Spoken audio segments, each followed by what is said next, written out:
So yan, hello po. Kumusta po kayo mga kabayan? Ito po ang ating ngayon i-share sa inyo. Mayroon po kasi ang aking isang kaibigan niya nagbigay po sa akin ng prutas. Kung tawagin po itong prutas ito sa amin, ito po ay tinatawag namin ditong aslom. So dito po yan sa lugar namin, tatawag po siya na aslom. Pero yung sa Tagalog po nito ay suha or pomelo. So yun, ito po.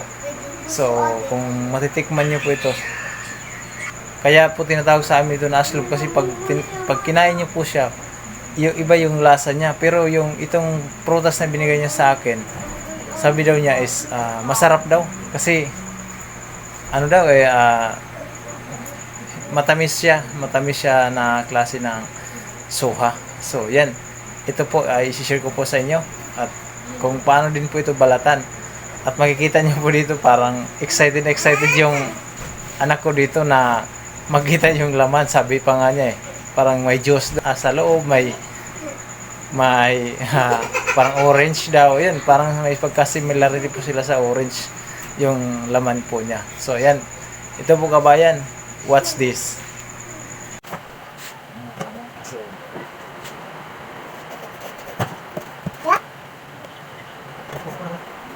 Pa, hindi ito juice. Iba kang manito ng watermelon. Pa, beba pa nakakatamis. Ha, pa. Ay, ito. Ito kinakaon. Hindi yan tamis. Ha? Hindi yan tamis. Aslom yan. Pa, beba pa nakakatamis. Aslom. Aslum. Pa, may date here, juice. Ay, dati mama. Ay, ang juice. Ang sinin, aslum. Ayan na, kabayan. Ganyan na, no.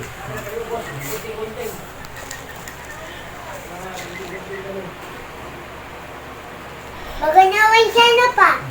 Kaya ako na umuwi. Dako ko niya dalandan. Dako ko na orange. Pa, may juice ni Tia. Hmm? May juice. Hmm.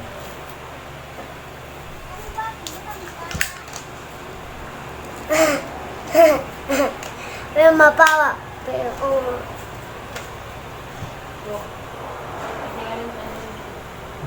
Yan. papain man iya juice. Wow. Ikaw na. Oh. Ang kabayan.